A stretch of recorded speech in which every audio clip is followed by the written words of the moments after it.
Olá, pessoal! Hoje nós vamos falar sobre mercado de luxo.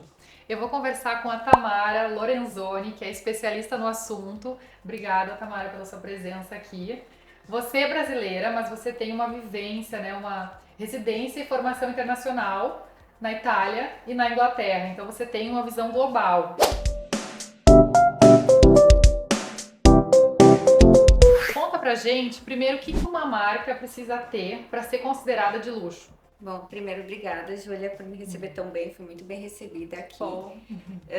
E quando a gente fala em marca de luxo, a gente tem um mercado no Brasil onde a gente tem consumidores de luxo, mas também é um mercado ainda bastante incipiente. Foi por isso que eu fui buscar a minha formação fora. E aí as literaturas nos mostram que para uma marca ser considerada de luxo, ela tem que ter alguns pilares que a gente tem que trazer, né, para o posicionamento dela. Então, obviamente a qualidade do produto, né? A qualidade do couro, muitas vezes, quando a gente fala de moda, de artigos de couro, a qualidade de lã, a qualidade, enfim, no geral desse Da produto. matéria-prima. Da matéria-prima, perfeito, isso.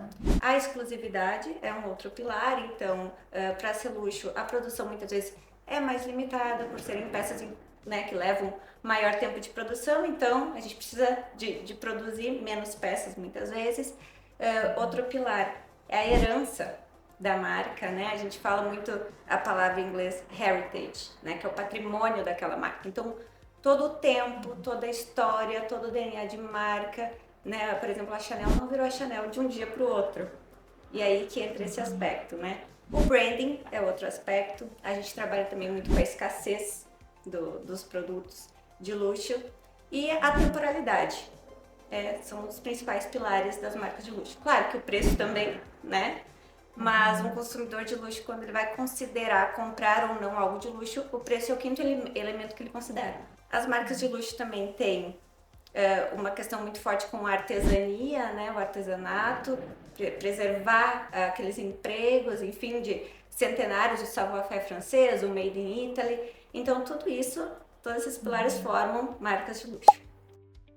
E como você vê o Brasil nesse mercado de luxo, tanto da questão assim do posicionamento das marcas e também dos consumidores?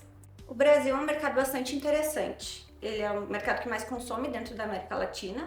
Então, nós somos um share muito relevante de mercado. E o mais interessante é o comportamento do consumidor brasileiro. Que quando a gente foca, por exemplo, no comportamento europeu, a gente vê pessoas de classe A mais consumindo luxo. No Brasil, a gente começa a consumir luxo a partir da classe média. Isso tem vários porquês, né? Mas a questão de procurar acessos, pertencimento e também a facilidade de parcelamento, por exemplo, que a gente não encontra fora. Então, o consumidor aqui, ele também vem da classe média. Interessante, hein? E você falou dessa coisa da heritage, né? Então, uma marca, por exemplo, que está começando agora, ela precisa de um tempo no mercado para ela se estabelecer e ser considerada de luxo? Sem dúvida, o tempo é um fator importantíssimo, mas não é o único fator. Todo mundo um dia começou.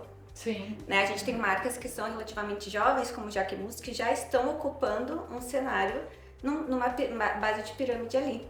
Então, acho bem interessante que, sim, o tempo é um fator, marcas centenárias existem e são de luxo também por esse motivo, mas isso é aí, né? Com a história, com a construção, não é uma coisa que a gente possa adiantar no posicionamento. E com essa visão global, qual você acha que hoje é o polo do mercado de luxo, Assim, principalmente na moda? então, quando a gente fala de mercado de luxo, a gente tem vários setores ali. Então, a moda, claro, a gente se refere muito porque, querendo ou não, tendências vêm da moda, né? As marcas as demais acabam captando essa essência que está na moda e levando para outros nichos. Mas a gente fala de hotelaria, de aviação, enfim.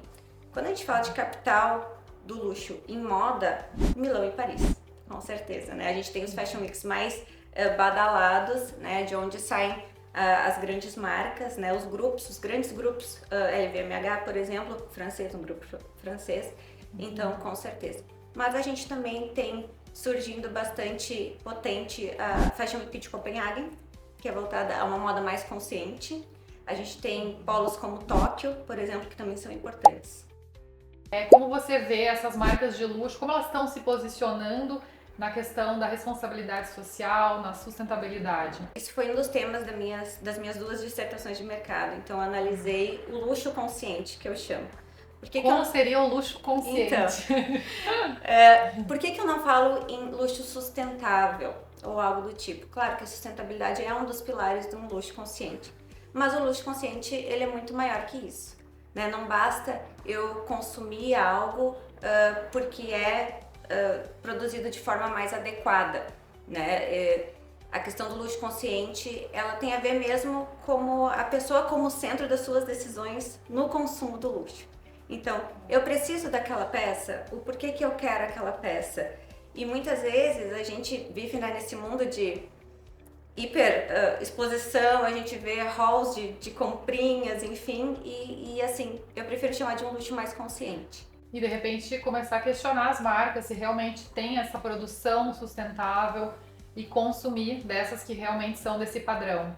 Perfeito, assim. Nos próximos anos as marcas não vão conseguir fugir disso. A gente tem uma geração Millennial Z e a Alpha agora que está entrando no mercado, que geração Z começa a consumir luxo 5 antes da Millennial.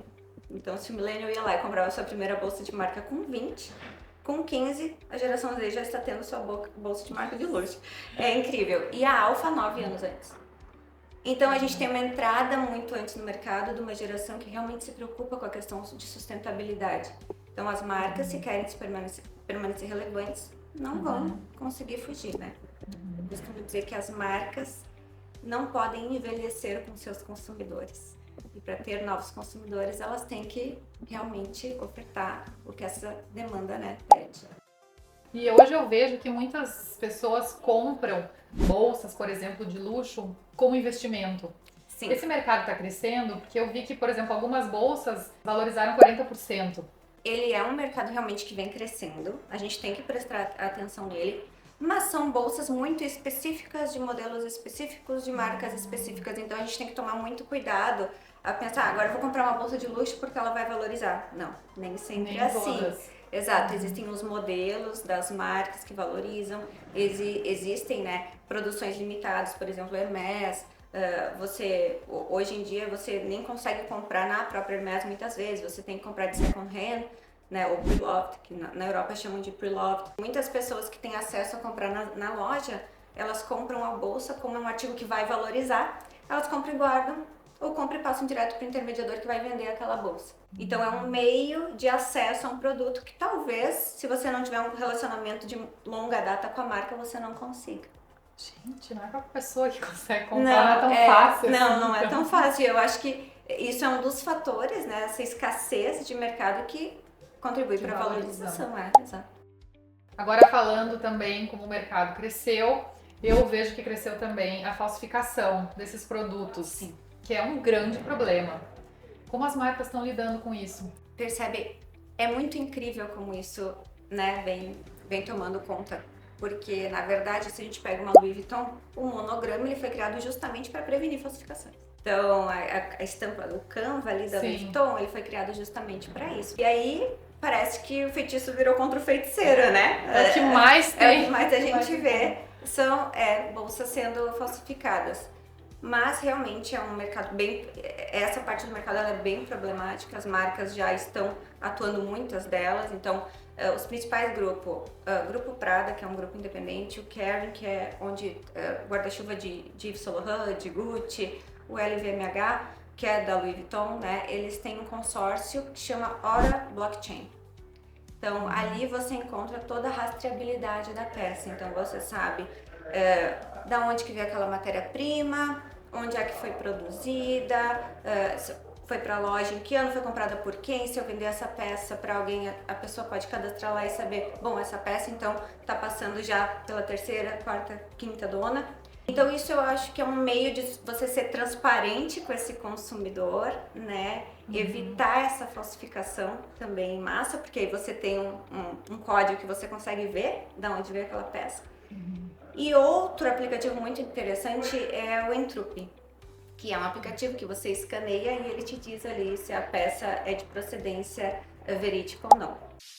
Como que você vê a relação do esporte com o luxo? Que a gente consome muito online, né? Compra pela internet O que as lojas estão fazendo assim para não perder a presença física dos clientes? Com tanta desigualdade social no mundo, como que você defenderia o mercado de luxo?